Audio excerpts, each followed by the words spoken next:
Hi folks, and welcome to another episode of Careers in Coffee, my first one of this season. So thank you so much for joining us.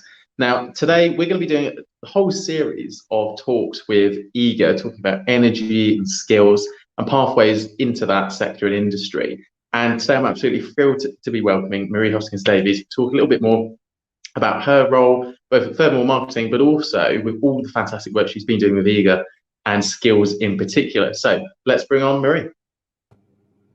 Good afternoon, Marie. How are you doing? Hi, I'm good, thank you. How are you? Sun shining, life is good. Now, tell us a little bit more about who you are and what you do. Okay, so I'm currently working as an account manager at Furthermore Marketing, which is a marketing agency based in Norwich. And we're a marketing agency that does basically everything. So we do websites, social media, we do press releases, the whole lot. So we do strategy as well. Before that, I was working in the energy industry. So I'd worked in the energy industry for 9 years, and I worked at the East of England Energy Group, so EAGER, and in particular on the Skills for Energy programme.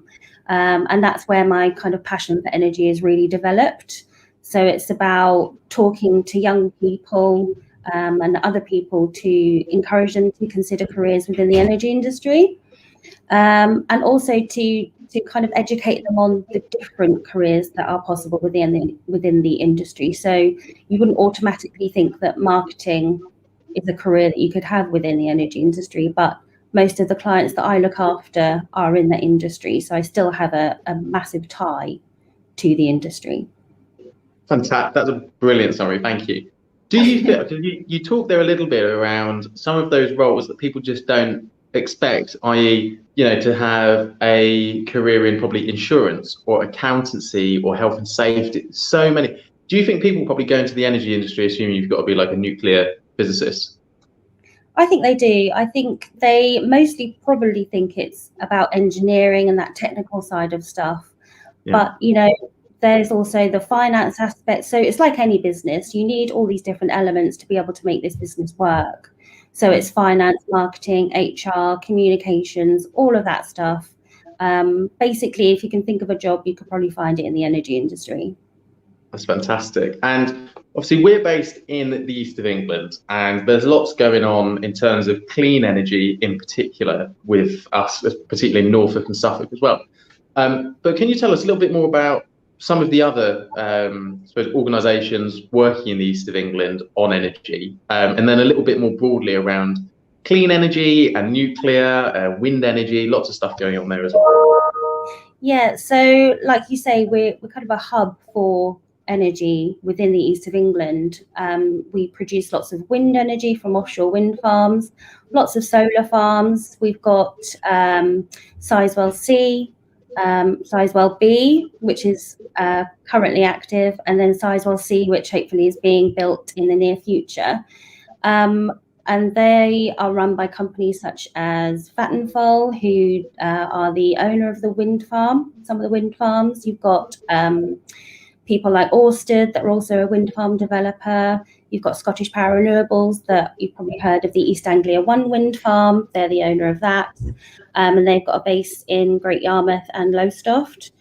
And then, so nuclear, EDF run the Sizewell projects. And then the solar projects also is EDF and other companies. And there are loads and loads of projects coming up that, also in roles that you probably wouldn't even think are roles. So roles in like artificial intelligence and just things that you, for the future, that you kind of can't even think yet that are coming up. And these are jobs that we need to kind of encourage people, especially younger people, to think about, because we need these roles for the future of the energy industry. Otherwise, it's all just going to stop and you won't get any energy. In terms of clean energy, so I touched on a few there. So clean energy broadly means kind of energy that you can renew. So you're not burning fossil fuels. That includes hydrogen, solar, all of that stuff. So offshore wind is a massive one, and there is a huge market in offshore wind, but also the technologies now coming up for things like as well geothermal energy, and the hydrogen energy are really coming through and coming stronger. Brilliant, thank you. And we've just got a question as well. So what role could someone do if they are interested in clean energy? Well, like I said, kind of if you can think about a job, if you think about any job, then it's probably available for you in the energy sector. If you're in particular interested in clean energy and kind of how that's affecting climate change, and you're passionate about climate change and you want to help the future generation, things like that, so getting towards net zero, you probably would want to think about a role in offshore wind or solar. There are loads of roles. So you could be a wind turbine technician, so you could go up to the top of a turbine and make sure that that's all okay, and you could be an engineer, or like me, you could work in marketing, so marketing these industries and getting the word out there about all the good work that they're doing. Yeah, lots of different roles. I think you just need to find what your passion is and then kind of put that towards a career. Brilliant. And how did you wind up into energy in terms of I suppose a sector within various different industries? I think within the east of England, it's hard not to have a little bit of a tie, or a lot of a tie with energy. Yeah. So I first started my career in the NHS, which is completely different from the energy industry. But I was an administrator, project manager, worked in communications within the NHS, and found a passion for kind of design and the creative side of stuff. And then from there, I got a job with an offshore survey company based within Great Yarmouth.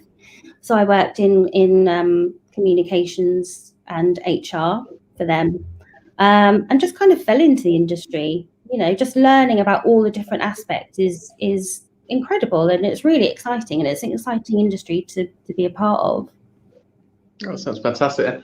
And let's rewind the clocks a little bit. So back when you were at school, you know, did you ever envisage yourself going into marketing, particularly within the energy sector? You know, what was a careers advice like for you?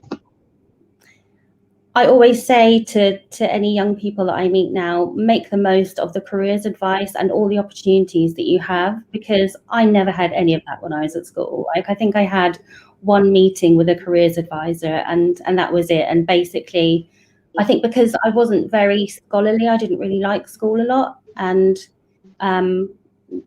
my careers advisor didn't really give me any alternative options. So I think if I was at school now, I'd probably want to do an apprenticeship, because that's how I like to learn. I like to learn by doing.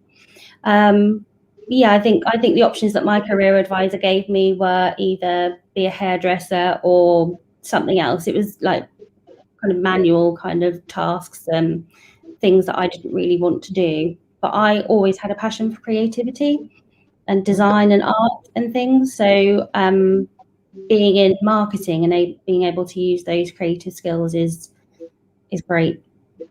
Brilliant.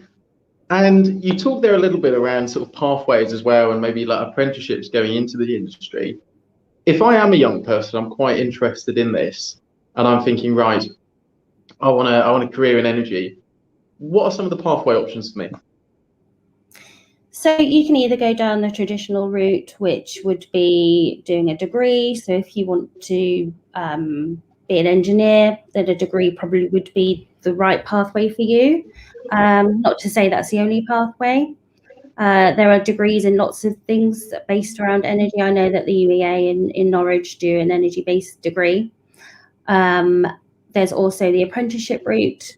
So apprenticeships in whatever you like. Basically, you can get an apprenticeship in anything. They're amazing. Apprenticeships are amazing. And I know lots of people that have come into the industry via the apprenticeship route. But there's then also just working your way up within the industry, which is kind of what I've done. So I don't have a degree. I've never done an apprenticeship. I barely got any GCSEs. I actually did get GCSEs. That's a lie. But you know, I've just kind of gathered all that experience, and experience is really, really important as well. So getting that experience and working towards a goal or working further into your career, and that's how I've done it. Fantastic, thank you. And that leads us on quite nicely to the next question. So how do you feel creativity helps to support the workplace? Great question. Interesting question. Let me think about that. I think you need the people that are very kind of focused and linear and very practical, but you do also need that creativity. So you need somebody that's going to bring you those wacky ideas that you might think, that's mad, I'm never going to use that, don't be so ridiculous. But actually there might be a little nugget in there that you can then form into a really great idea. And that's where the creativity comes into place. That's a good answer for, for an interesting question. I like that. And I suppose a question, two sort of parts of question. What skills do you think are most valuable if you want a career in the energy sector away from the qualification side? And also, what skills do you use day to day at work? I think, again, it depends completely on what job you're doing, what job you want to do. I would always really recommend doing a lot of research into what career you want. So have a look at all the different jobs that there are, and then have a look at what skills these people are saying that they need. There's lots of resources out there. So take a look at those skills, like you've got the technical skills like problem solving and kind of fixing things and things like that. But then there's also the softer skills, which are communication and teamwork and just things like that. And I would say in my career, talking to people, being able to communicate well with people is really important. It's a massive part of my job.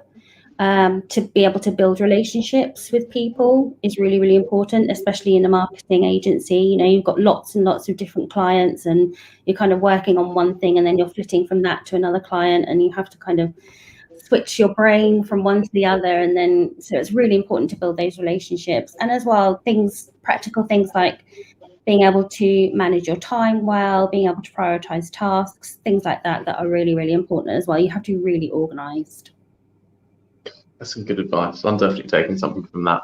And another question for you. So over the last, crikey, where are we now? 18, 19 months. It's been incredibly challenging for a lot of young people with everything that's been going on. And I think they've hit lots of highs and lows within that. What have been some of the highs and lows within your career? Overall, or over the last 18 months? Well, however you want to answer. Let's go for just all time. The highs. I think finding my passion. So when I first left school, I didn't really know what I wanted to do. I was kind of a bit lost. I kind of fell into a job straight after school, which I didn't enjoy at all. And then I started work in the NHS. I did an NVQ. And I found that I really enjoyed being organised, and I liked formatting documents, and my friends and colleagues will laugh at that, but I'm very pedantic about kind of things like that. But as well, I found a passion as well for being able to have that creativity. So for me, working in the energy industry, being able to use my creativity, and actually in my previous role, being able to talk to students and young people, I just loved. That's not something that I'd ever done before, and it really pushed my boundaries and kind of pushed me to do things that I never thought I'd do, like present to a class of like 30 teenagers. That would have just scared me to death before, but actually all that experience that I'd had helped me kind of just get on and do it. I think I know I can do these things, and if I just do them, it will be fine. And then the more I do them, the easier it becomes. And that's actually helped me in my current role, being able to build those relationships and being able to network with lots and lots of different people. That's brilliant. Thank you. And what motivates you? What gets you up in the morning? The idea that I want to do a job well done. So I always want to do the best that I possibly can. And that's really important to me, to just be the best that I can. And that's what motivates me. If I'm not being my best, if I don't feel like I'm being my best, then I will be motivated to do better the next day. Good answer.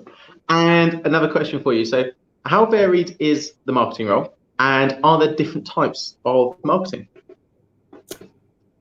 Yes, there are. So my role is as an account manager in a marketing agency. So like I said, that's about me looking after lots of different clients, but I also have teams of people behind me that put together lots of ideas for these clients. So we've got social media teams that look at different campaigns and how that we can engage with consumers on platforms such as Facebook and Instagram and TikTok.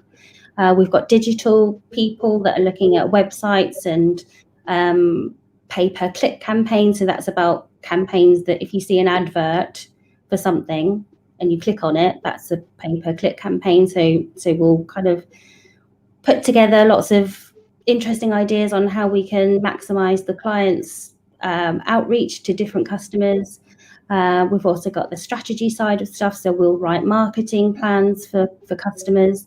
There are loads of different marketing things that you can do, and design as well is a massive one. So we've got a team of designers here as well, and they're actually looking at exciting things like 360 designs and artificial intelligence, and just it's brilliant. Blimey, that sounds cool. And another question, just while we're sort of on marketing. So social media will obviously play a huge part of marketing, whether you're whatever sector you're in. How important is it for a young person around, and I suppose everybody actually, what you're posting online, especially if you're going for a job interview and progressing your career? How important is it you may be thinking before you're posting? It's vital. You see lots of celebrities now, don't you, that they'll bring something out of like from 10 years ago that one of these celebrities has tweeted, and you grow a lot in 10 years, and your opinion back then might not be what it is now, but it will come back to haunt you. So you have to be very careful about how you use social media, and also about how you treat other people on social media as well. Just be kind and be nice. But social media can be a brilliant tool, especially when you're job seeking or looking at different career paths. So I would always recommend kind of getting a LinkedIn profile when you're old enough. So creating that profile on LinkedIn, it's key. You can do a lot of networking on LinkedIn and follow lots of people and learn a lot of valuable information. Brilliant. And one last question for you, and relating it and finishing on energy sector. So Sizewell C looks like it could be getting the go ahead after there's a lot of contention around that. How important is it that we do invest in a variety of different routes, that provide us energy, not whether it be nuclear, clean energy, wind? How important is that? It's really important. If we don't invest in new technologies, or if we don't invest in growing the things that we currently have, then we're not going to have energy. So yeah, it's crucial. Excellent. Good answer. Awesome. Well, Marie, thank you so much for joining Careers in Coffee. I'm absolutely delighted for you to be my first guest. It's brilliant to see you, and fantastic to hear about Furthermore Marketing and also Eagle and all the amazing work that they're doing. So Marie, huge thank you for joining us on Careers in Coffee. Thank you. So folks, that was Marie Hoskins-Davies talking to us from Furthermore Marketing, but more in particular around the energy sector and all of the work that she's previously done at Eagle and all the work they continue to do. So be sure to carry on watching Careers in Coffee. That finishes this week's episode. Be sure to tune into next week. We're going to see lots more on Eagle and energy and skills. So yeah, thank you so much for watching, and have a great afternoon.